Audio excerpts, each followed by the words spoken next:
Okay.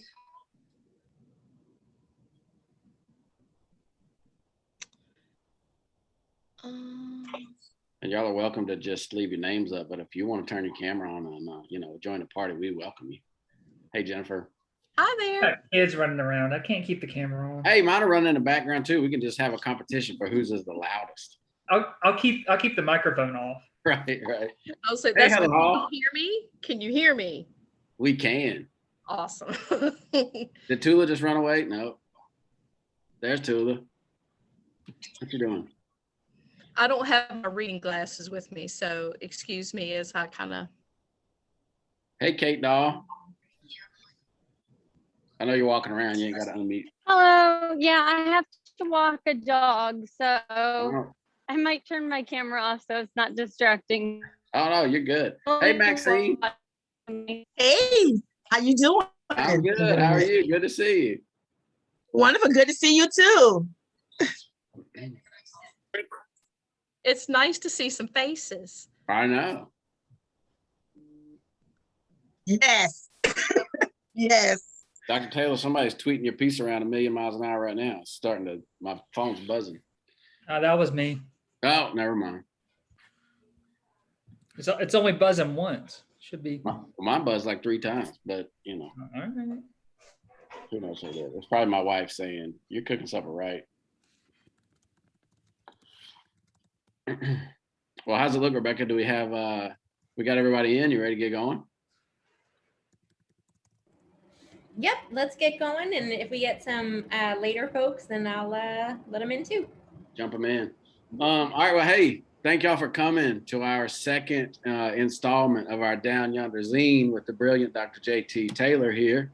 For those of y'all that have been with us before, you're gonna have to forgive me for about 60 seconds while I just do a kind of a plug on what we are. But for those of y'all who are coming the first time, so the All Y'all Social Justice Collective is a nonprofit, and we focus on justice-oriented education in the American South, and we venture on up into Appalachia. Dr. Cordova there is a main brainchild, and she and I kind of try to run things as best we can. Forever, we were a conference series. When I say forever, we first started, that's what we did. That was our focus, is we worked all year to try to fundraise and have a free conference series for teachers and people who supported teachers in the South, where they could come together and talk about what justice-oriented teaching looked like in the American South. And they could talk about the needs they had in their classrooms, and they could talk about the needs they had in their communities. We started out in Jacksonville, Florida, then we went up to Dahlonega, Georgia, and then we scheduled Charleston, South Carolina in 2020, and then the whole world fell apart and we had to cancel it.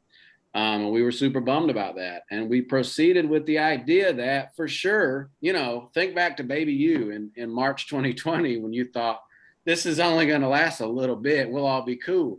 And then it became painfully aware that we were not going to be cool. Like, we were not going to be putting together big conferences and getting together and breaking bread for quite some time, which kind of broke our hearts. And so we tried to see what we could do to maintain the mission that we had of connecting people who care about the South and who care about education in the South, to maintain that momentum and that connectedness, but to do so in a way where nobody got the COVID-19 while they were doing it. So what we did was we put out this call for a zine, and we didn't even know what a zine was for a while, or at least I didn't. Rebecca probably did, where we asked people to write about their stories of resistance, right, in the South, to keep people centered around that idea. And we got so many brilliant pieces that we thought, you know what, we can't just put this out as one zine. Like, it's just too much intellectual capital lost if we just put a publication out. So we got this idea to do this speaker series. And we invited people who submitted works that were accepted for the zine to come in to read their piece. You can read a piece 1,000,000 times, and I've learned that, and Rebecca has too, putting this together. You can read someone else's piece 1,000 times, but then when they read it to you, you hear something different. For those of you who were here, the first one we did with Emily Blair, when she read that piece, I was joking with Dr. Taylor earlier before we started the meeting that, I'd read it 1,000 times, but when she read it, I got big old baby tears. I mean, it just really moved me.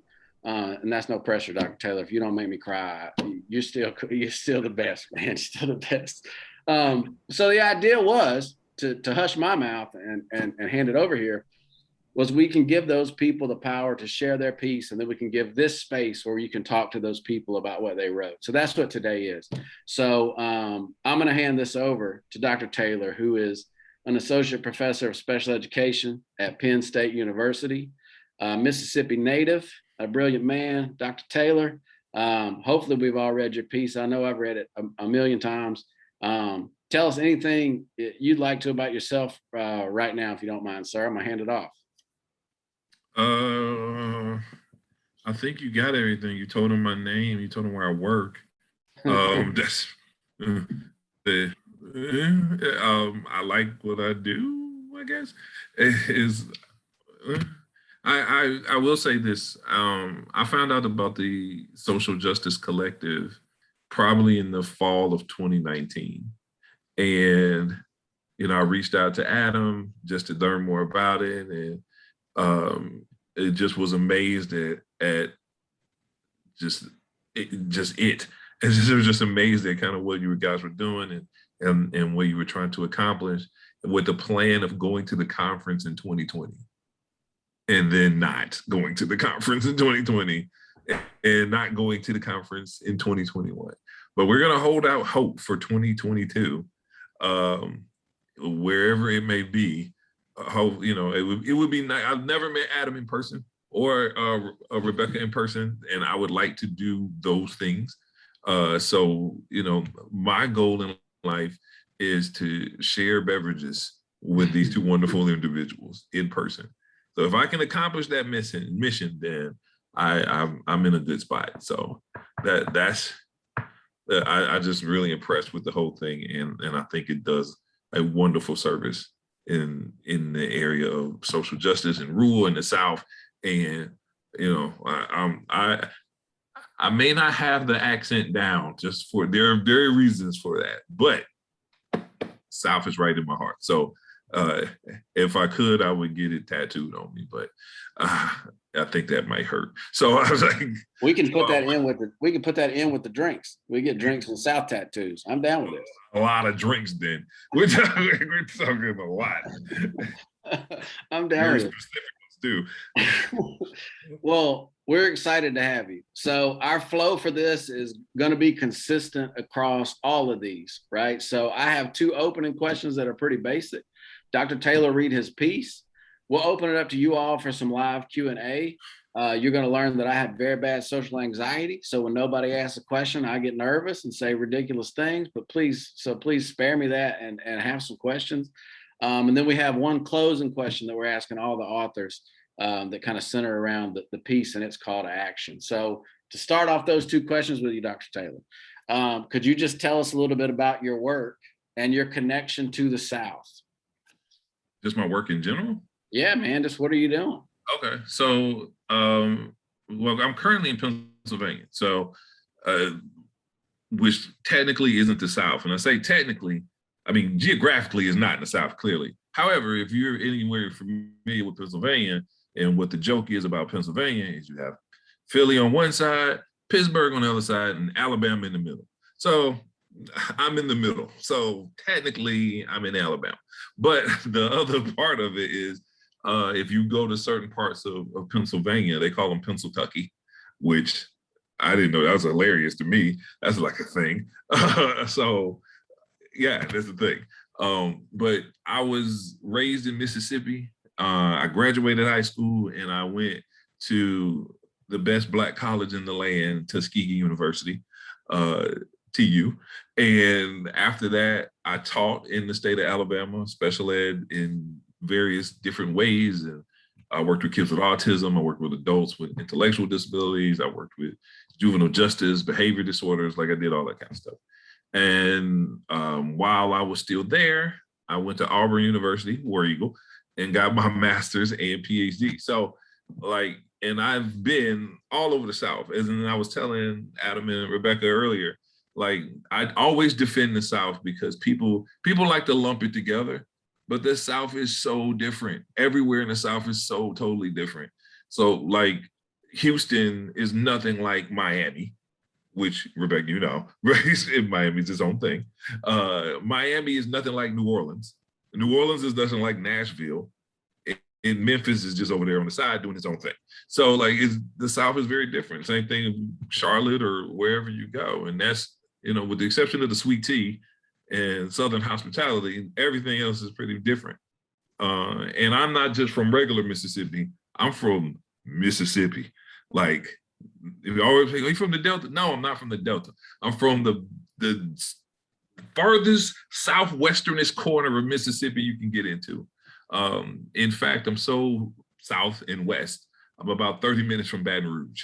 That's how far south and west. Like, I'm almost not in Mississippi. And my small town is ironically named Centerville, which I always took for the center of nowhere. So, no traffic lights, no restaurants.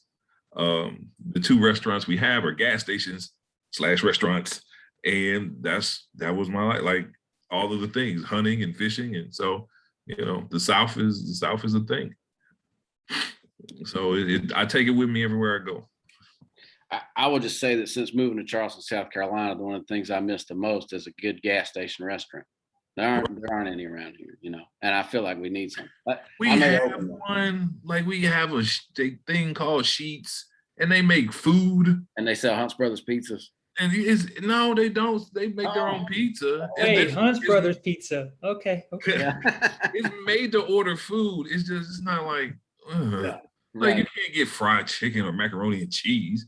There ain't nothing like gas station fried chicken. Thank you. Exactly. I try to explain it. They don't get it.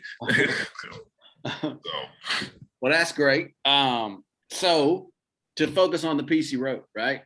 So for the piece that you're about to read, the question is, what are kind of your hopes for the people who read it, or the hopes for the people who are going to hear it today? So in other words, kind of what prompted you to write this? Why does this matter right now?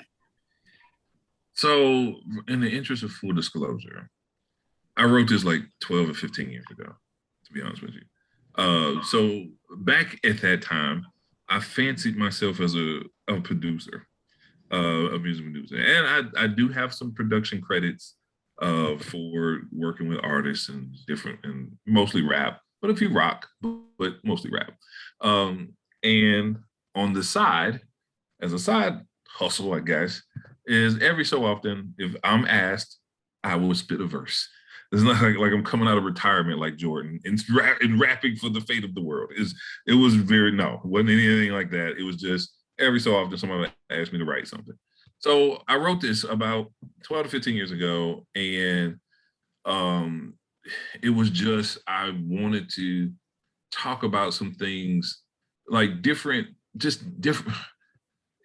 What made it interesting to me to submit it for the zine was the fact that I felt like it was still pertinent. Like, we're talking about 15 years ago, and it's still pertinent. And one of the things that even made it more pertinent to me was this conversation about critical race theory. so like they're gonna flag this video, and I don't know if it's gonna whatever, but the conversation around it is ridiculous to me, because and for it, against it, whatever, it's a thing, it's out there. It's really ridiculous to me at the K-12 level, and just the conversation, because we don't, if I'm being honest, we don't need to talk about it in K-12 schools. You know what we need to talk about? Just history.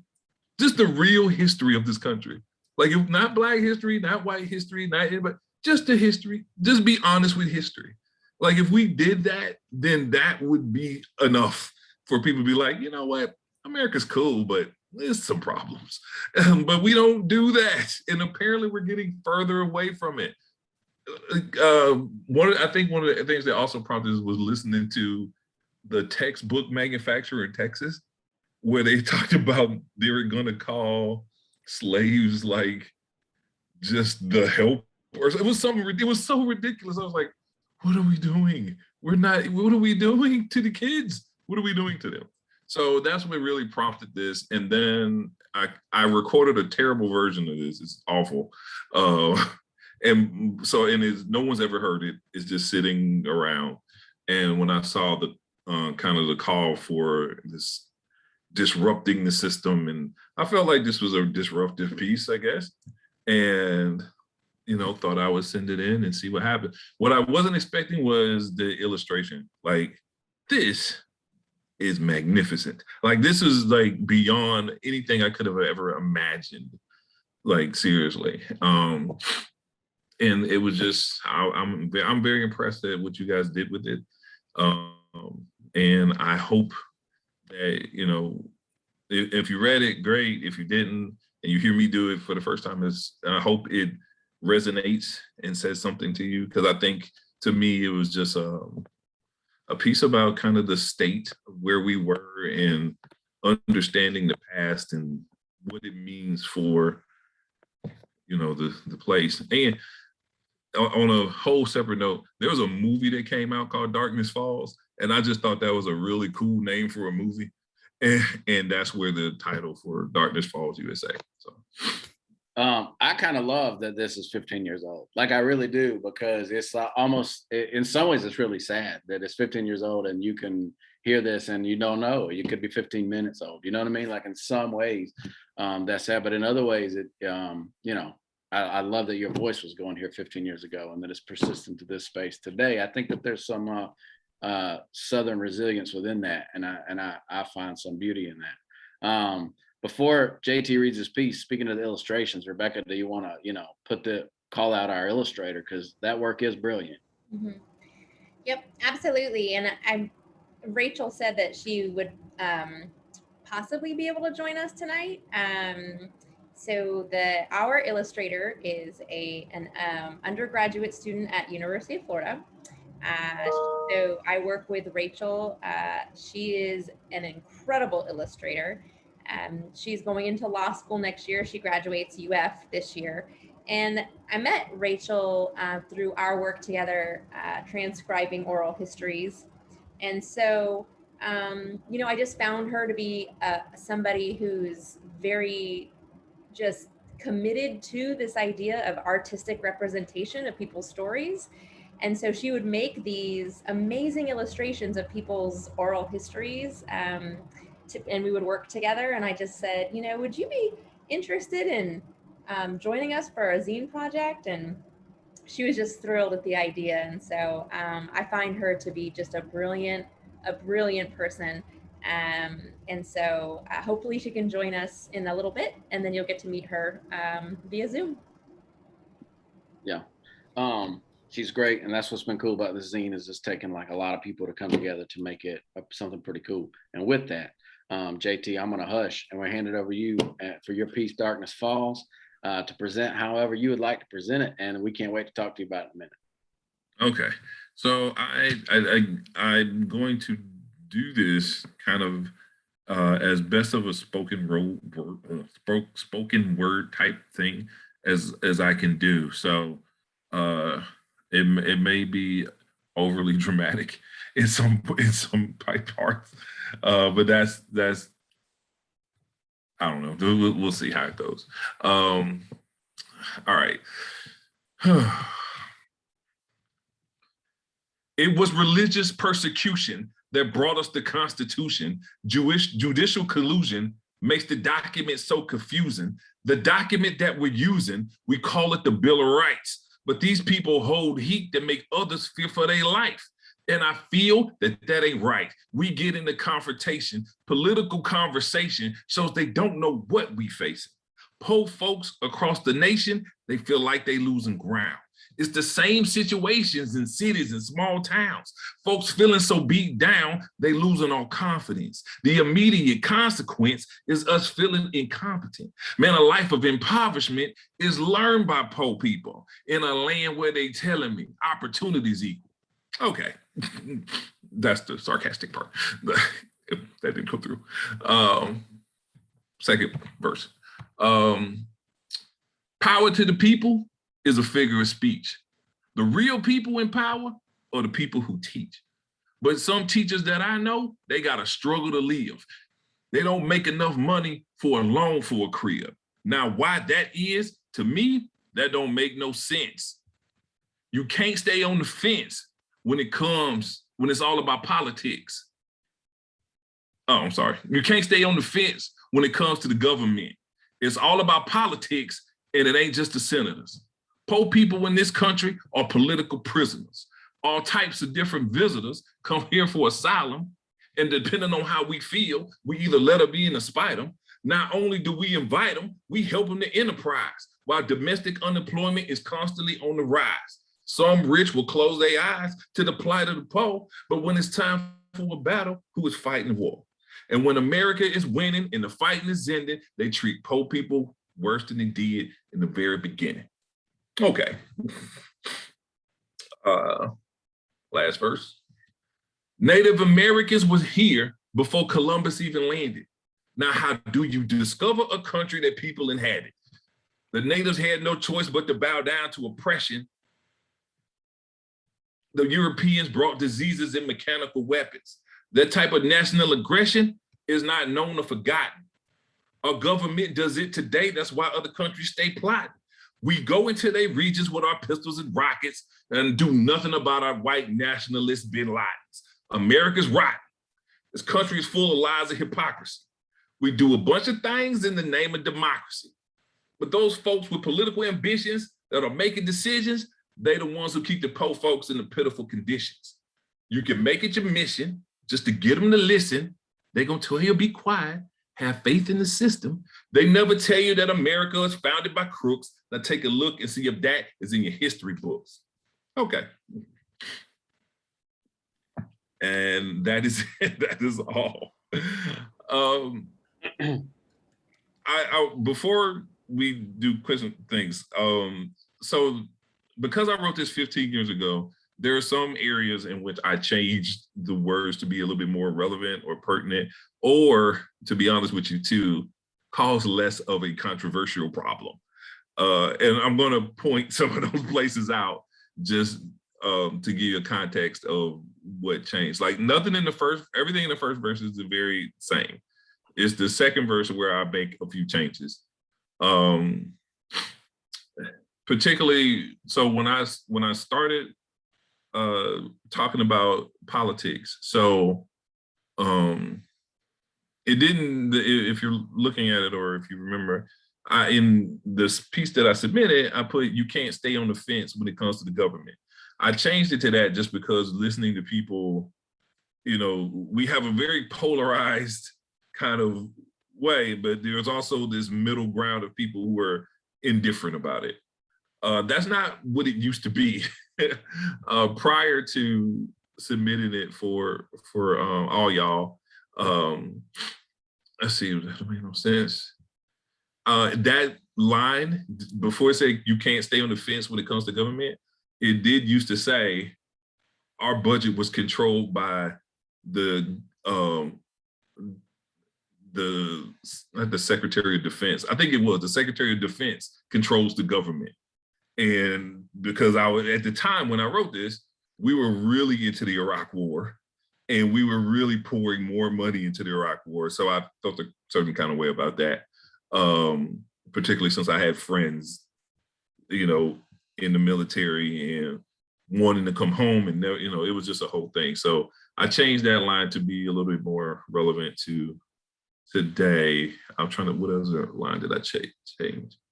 I also changed the line, if I'm being honest, about people coming here for asylum. And how I originally wrote this was,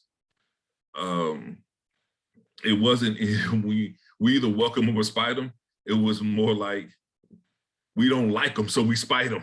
And my thought was, when you think about, and I probably could have kept that the same, particularly, you know, excuse the language, with our previous president calling places shithole countries, and you know, we don't want them here. Or, and particularly that line was meant to really talk about kind of Haitian refugees and kind of the difference in their treatment with when it comes to trying to get asylum. But I did change it a bit just to make it a little more kind of relevant. And then the last verse pretty much stayed the same. I didn't change very much with that, because I don't think I needed to. I did change the white nationalist bin Ladens, And what that used to say was, we do nothing about our homegrown domestic bin Ladens. But I changed it to kind of white nationalists to be a little bit more specific. So yeah, that was it. When I wrote this and when I actually recorded this, there is actually a chorus to this that I didn't put in here. And just because I thought ending it with talking, I do say okay a lot, and I do say it sarcastically a lot. So I just left that as it was, because that part is actually in the song, and I do it like, okay, because we seem to be okay with all of these things. Like, we just collectively, we're pretty okay with these things. We complain, but we don't do anything about it, and we're okay. So I say okay sarcastically, or as sarcastically as possible. So that is the piece. Hopefully it made sense, and it means something to you. If it doesn't, it's okay too. So, Well, any thoughts? I guess. yeah, I was gonna say. I mean, thank you. I mean, that's great. If you have a question for JT, Jennifer, I see your hand up. I'm really bad at pointing out hands. Rebecca, if you'll help. But Jennifer, go ahead. Yeah, now it's just Q&A with JT and anything you want to ask. No, I was like, for mine, it wasn't really a question. I was just going to say, wow, how relevant that is today when you wrote that 15 years ago, and that we're still having the same conversation now. And as a matter of fact, I mean, we're just kind of backtracking. That was awesome, because it's relevant today. I was just making a statement. I feel the same way. I just thought it was like, when I saw the call for things, I was just like, I could send this in, but it was like, and my first thought was, is this lame? Would this be lame to do? And because I try to avoid lameness, and again, it was 15 years old, so I didn't know how people would kind of take it. I wasn't even disclose that it was 15 years old, just because I didn't want to shade anybody's thoughts on it, but we're all friends here. So I figured I would just, tell you guys what it was. Yeah, I mean, it was just really relevant. And you were talking about when you wrote that piece, we were in the middle of the Iraq War. I'm 54. I remember all that. And it was like, it's still relevant today, because where are we that now we're pulling out? It's the same relevant conversation of, where are we leaving these people? I was like, you see the headlines on the mass media news, where are these people now? It's kind of the same thing. We're just kind of leaving people. Yeah, and the thing is my thought was, what are we going to say about this in history? Like, what is history going to say? What is it going to say about this period of time? That's kind of where the first couple of lines came from about, the Constitution. When you think about, the Pilgrims coming over here, technically for kind of religious persecution, and they came over, but they brought their baggage with them, and they created this document, what we call it, the Bill of Rights and the Constitution, but with built-in contradictions and built-in segregation and built-in prejudices into that document. So if our founding document is made from this quilt of contradiction and whatever, then it's not hard to understand why the rest of it is that way. But if you don't know that, or if you don't believe that this document is flawed and it's the most perfect document ever written, next to the Bible, of course, then it's hard for people to understand the flaws of the country if you're not taught what the flaws are to begin with. And that the flaws aren't necessarily bad, just recognize what they are so you can do something about them. But even if you recognize them, then there's nothing you can do about them. And the whole thing about the teachers and the power, my mom was a teacher. Well, my mom still is a teacher. She's retiring in the fall. My sister's a teacher. My great grandmother was a teacher. I was a teacher. Most of you probably were teachers.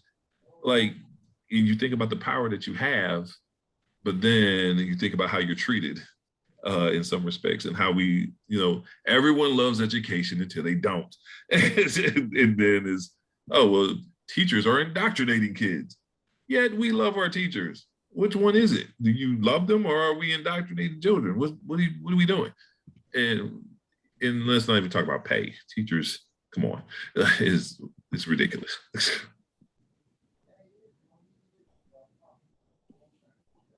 Yeah, Matthew. Quick question before I get into my question. What I was looking around too, but did you say you added the white nationalist bin Laden line, or was that in there originally? That was not. So that line was originally just homegrown domestic bin Ladens. Okay. So there's a couple of things that really strike me apart from the whole thing. And one's actually Rachel's illustration too, like right next to that. I'm looking at the third page where that, we do nothing about our white nationalist bin Ladens, but that image of the soldier, when I first read it, looking down at the hat, I know it's camo, but it's also like the world, like the globe. So I really kind of like that juxtaposition there. And is it Jennifer mentioning that we're pulling out of Afghanistan too? But all the discussions of who actually fights the wars, I think, is very pertinent and very important. And looking up too, Centerville, that's Camp Van Doren. I didn't realize that. Yes. So that's a whole nother thing we can go down. But I want to ask about the yet we do nothing about our white national bin Laden, is like where that kind of, why you chose that language. Because I just started reading something on the attacks in Norway in 2011. Anders Breivik, who killed like 77 people, mostly youth. And he's self-proclaimed Christian conservative and didn't want the Islamification of Norway. So, and then the whole belief was it was Islamists who were radical Islamists who did the attack, until they realized it was this white kid, right? He was like 30 something, not a kid. But anyways, just kind of curious where that line came from and what was your thought process with that line? Because it's pertinent and important to me. Well, so when I take it from the original line that was there, like the homegrown domestic bin Ladens, like it was always kind of the conversation. If you could think back to when 9/11 first happened, and we talking about the axis of evil and what terrorism looked like, and then it as the years marched on, that for better or worse, the color of terrorism changed a little bit. Yet we didn't recognize it. Like it was still kind of, brown people are all terrorists if they do anything. Yet people who are not brown who do similar things of terror are not that. It's just an interesting, to me, it was always an interesting juxtaposition. So you think about what happened in Charlottesville, and you think about what happened in South Carolina at the AME Church, and even not even that. So years ago, if you can remember, when Batman, the rise of the Dark Knight. Yes, and they had the shooting in Colorado at the movie theater. No one called that guy a terrorist. And the weird thing to me was, I was at the movie theater that opening night for that movie, and because I was in Detroit at the time, and we were going to see it, and the people I were going to see it with were like, should we even go to this? Like, this is, what happened last night. I was like, do I want to take my chances with the Rise of the Dark Knight? I did. I wanted to see the Rise of the Dark Knight really bad, but it was, that conversation didn't mention him as a terrorist at all, even though the juxtaposition is pretty much the same. Like, and terror is terror. And that's the discussion we're having. Yesterday with the commission, right? I forgot the officer, but the officer who was actually calling them terrorists and not mincing words. And that's the same with what happened with Breivik. They're like, he's psychologically disturbed. It's not that it's terrorism. Exactly. Yeah. So and that's why I said we do nothing about our like or white nationalist spin lines. But and even if I kept the original term about our homegrown domestic ones, we don't do anything about them. As a matter of fact, we can't even agree that they're terrorists. Like so it's part of it's just to me it was always a weird juxtaposition, and that's kind of where that line came from. Thanks, Matthew and Jennifer. Thank you for your question. Kayla. You still there, Kayla, or did you always hit that hand button by accident myself?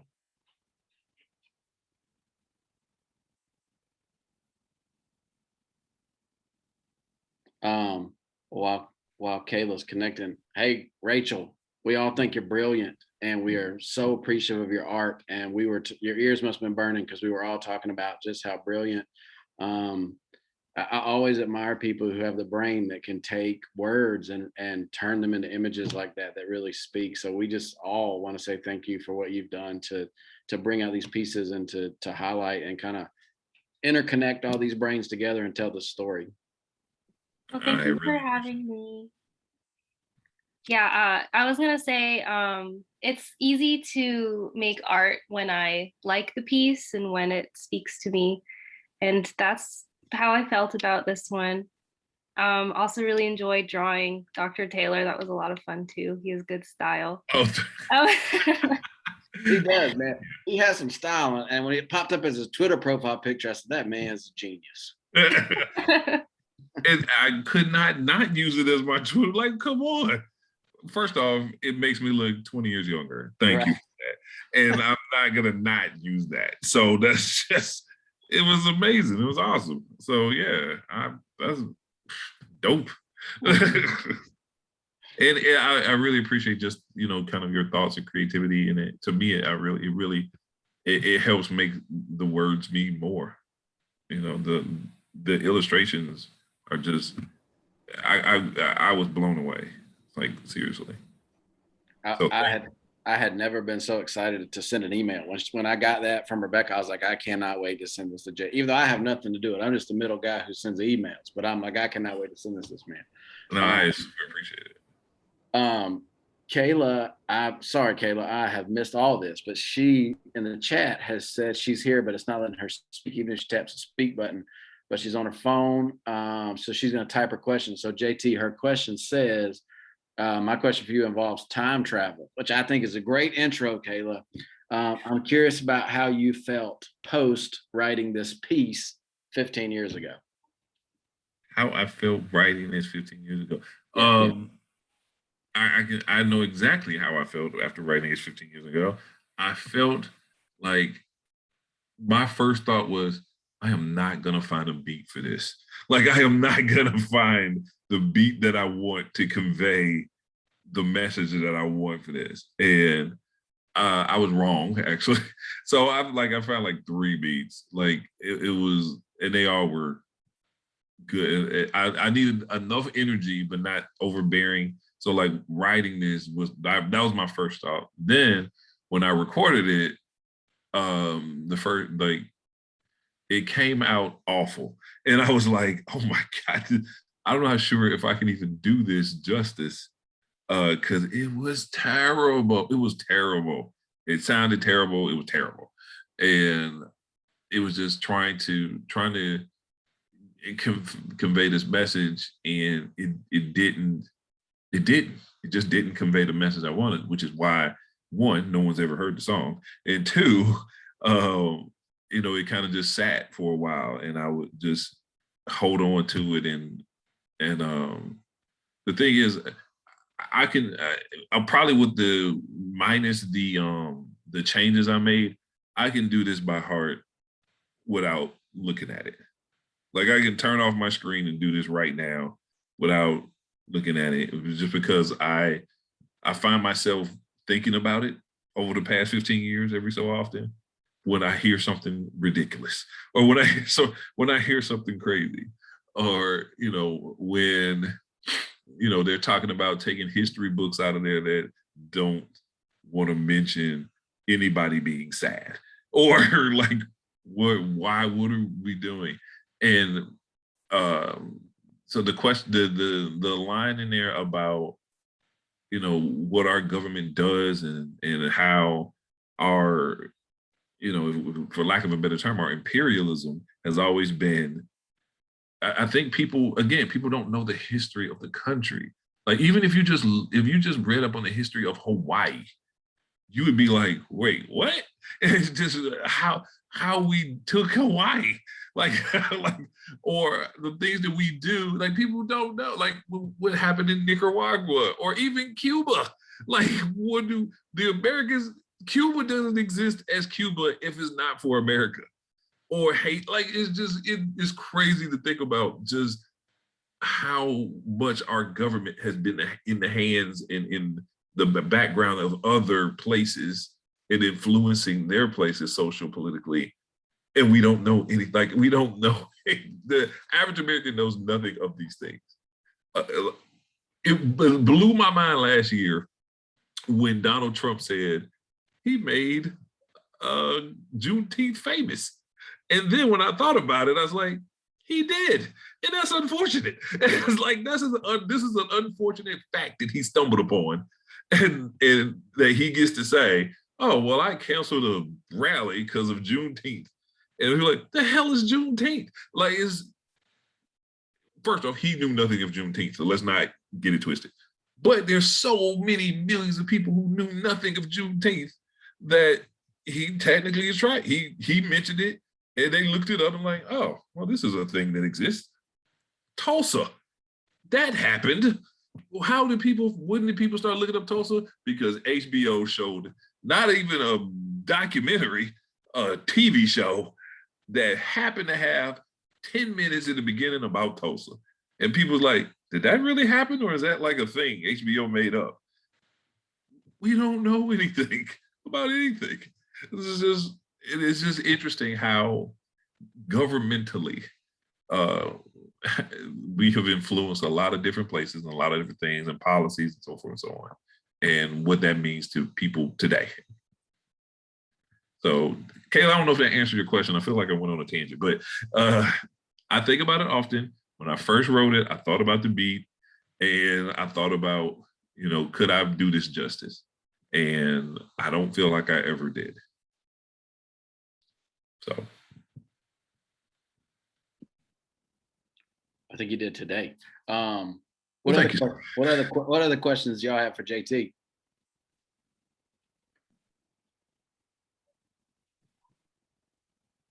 Hey, this is the first awkward silence of the meeting, and it's 45 minutes in, and I think that's fantastic. Not bad. Not bad. It's not bad at all. I don't know if anybody have any thoughts or, you know, I'm if you follow me on Twitter, I do a thing with hip hop quote of the week when I can. I haven't done it lately or not a lot, but it will probably kick back up once the semester starts. But I try to, you know, at least tie hip hop to life as much as possible. I know some of it's ridiculous, but some of it's not. So this is my contribution to the hip hop quote of the week. It's long, but it is my contribution. So. Jennifer, do you have another question? Well, I know I'm not trying to take this over, but I'm just going to ask, just because everything that you're saying is just so relevant, and some of the kids that I've experienced this year as we've gone through COVID and the Black Lives Matter, you know, how do we, I'm a special education teacher, ED self-contained, 6th through 8th grade. And I primarily work with African-American males. And, you know, every day we were just bombarded with these scenes. You know, how do I handle that as an educator? You know, working within the framework of what, you know, we're told in the school district of, you know, what you can't, you know, they wouldn't even let us play CNN News at one point. So, you know, how do you develop that trust, you know, with your students where you can have honest conversation that's obviously going to give them some growth in mindset? It's hard. It is hard, and it seems to be even getting harder and harder now, just with, you know, and so throw critical race theory in there, which nobody was really even doing. It's just Like it just came out of nowhere. Like, hey, we don't like that. You don't even know what it is, but that's okay. At least with the kids I worked with, at kind of the same age range as you, and self-contained EBD and behavior supports and such. It was give the like we try to put these kids in a box, right? We try to keep them shielded. Kids with EBD especially probably don't need your shield when it comes to that kind of thing. They have a lot of life experience, even at 6th grade. So, trying to keep things from them and they know when you're doing that. So don't. Like, we're not doing this as part of the quote unquote curriculum, but we can have a conversation about whatever you like. Because I always did. I let my students have kind of a free opportunities to talk about whatever they wanted, at least with me anyway. And I had a few rules, of course. Let's keep it relatively clean. Let's not use all of the cuss words. Let's just use some of them. So it was that kind of conversation, and we through those conversations we got to do some really pretty amazing stuff.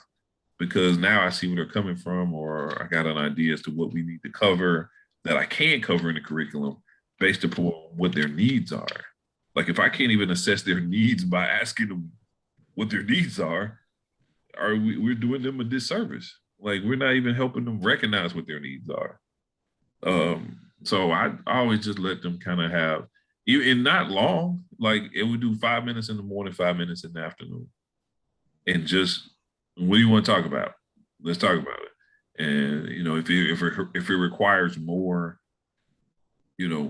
unpacking, then we unpacked it the next day. But once the question is out there, or once the topic is out there, everybody had a chance to sleep on it, think about it.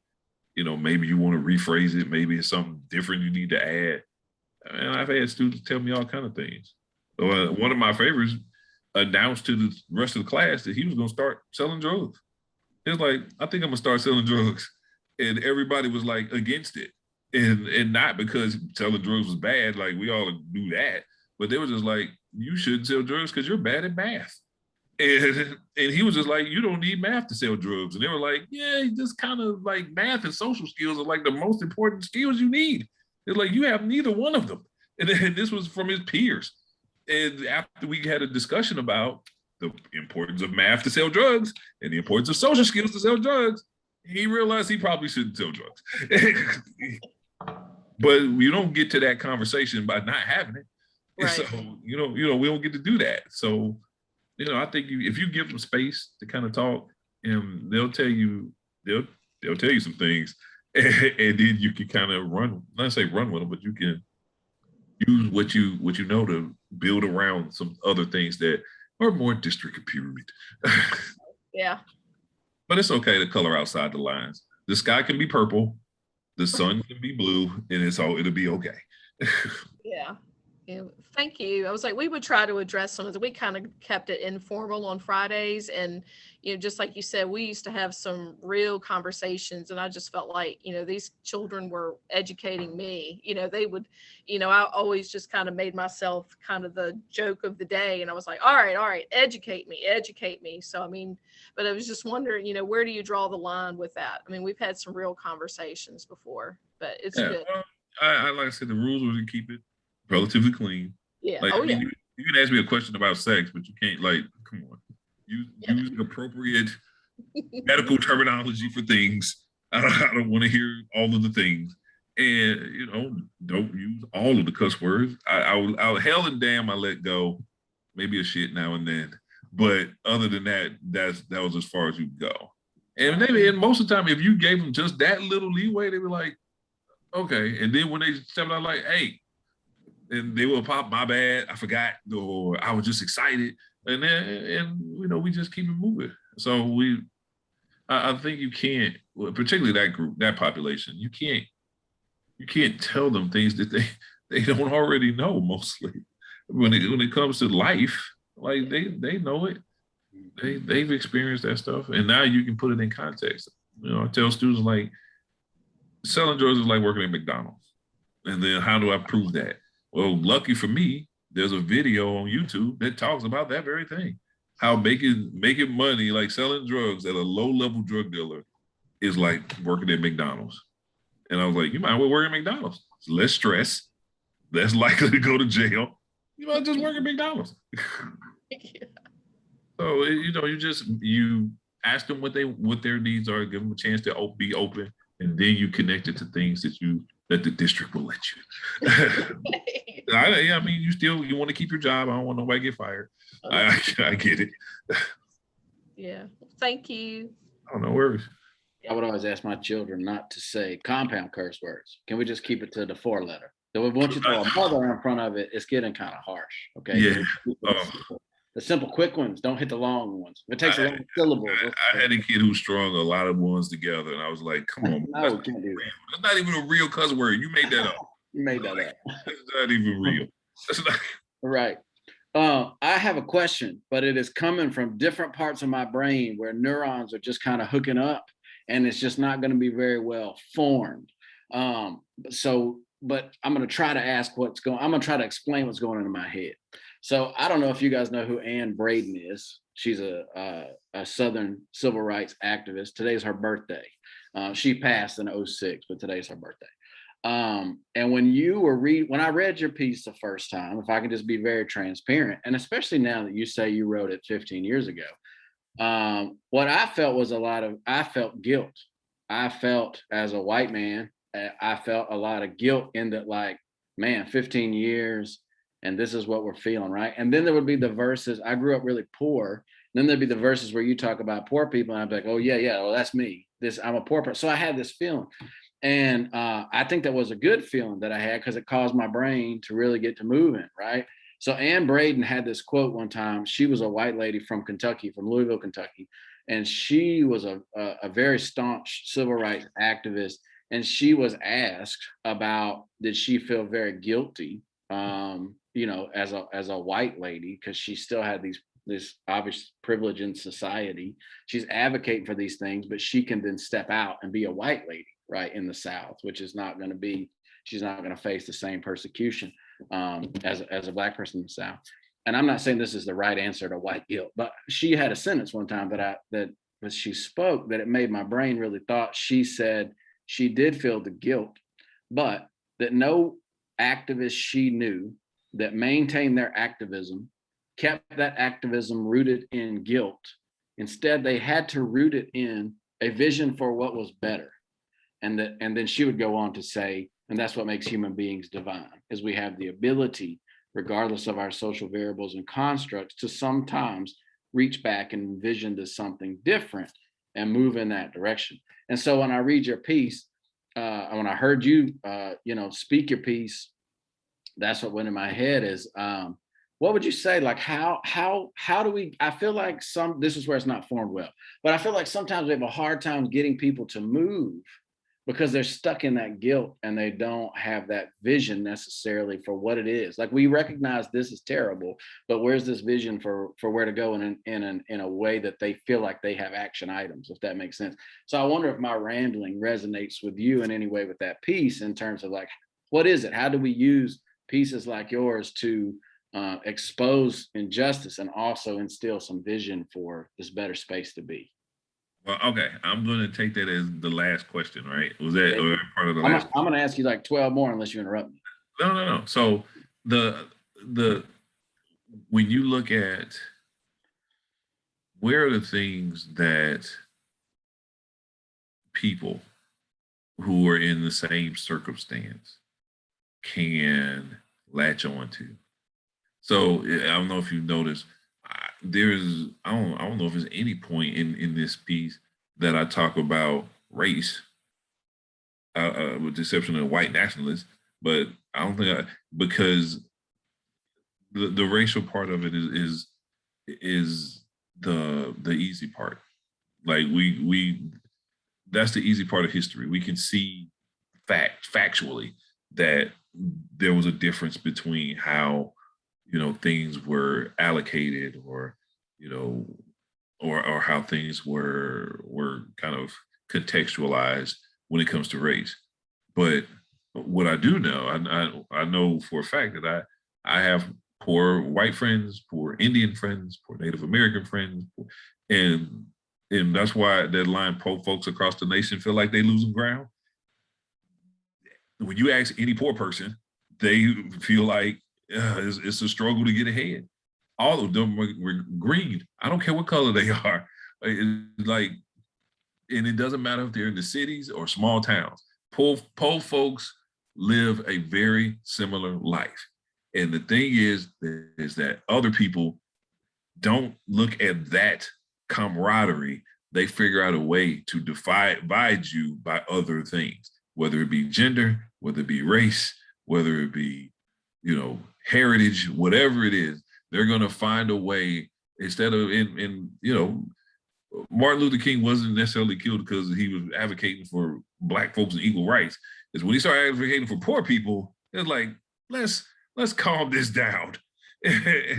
Because there are millions and millions. That 99% is real. The 99% of people, that's a real number. And that's the majority of people. And if you can get the majority of the people to recognize injustice and to want to do something about it because it's going to help everyone, then the people who have the power are going to be nervous about that. And the question becomes, like, I think,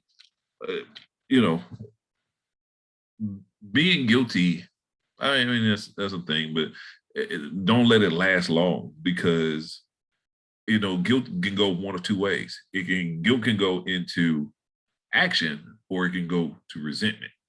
And for some people, you never know.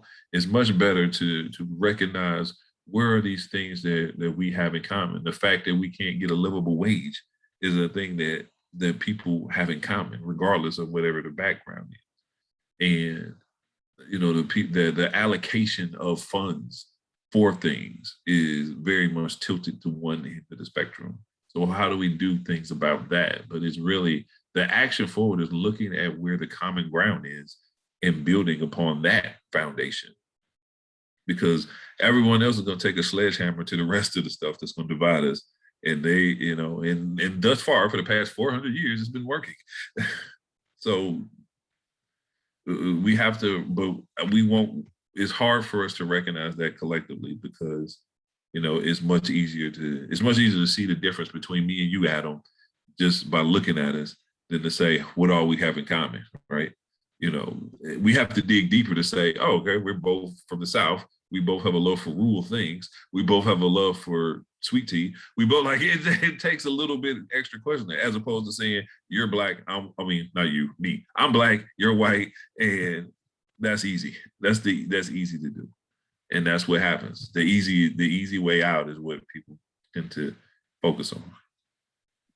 Yeah. I appreciate that answer. It still resonates in my brain. To do what you just said is how do you connect people around, the ways in which they're being taken advantage of, frankly, right? And instilling that common purpose to not be taken advantage of, I think, is a difficult task. But I think stuff like this helps. I think people. Yeah. I have told. This is not a real number, but I've told 11 people about the Social Justice Collective since I heard about it, because I just think the work that I told someone yesterday about it, and her response was, I need to find these people. I told her, there's such things for hillbillies, for Black lives, and she was like, that's not a thing. That's not a thing. That's a thing. She didn't know. She's a professor here at Penn State. She would like to at least know that these folks exist, because she said for her, it feels lonely. It feels hard to know these people who exist out here, who recognize that injustice exists and that we should do something about it. Mm-hmm. Yeah. Well, see if Penn State's got some travel money and we can all just come up and have that drink, and that'd be great. This wouldn't be a bad place for We're making a pitch for it right now. So that's right. So we have a Pennsylvania. So we're mobile. We are mobile. Does anybody else? We tried to keep these to an hour. We ran a little over, and I got this big question for JT. But if anybody has any more questions for JT, I'm sure that he would oblige.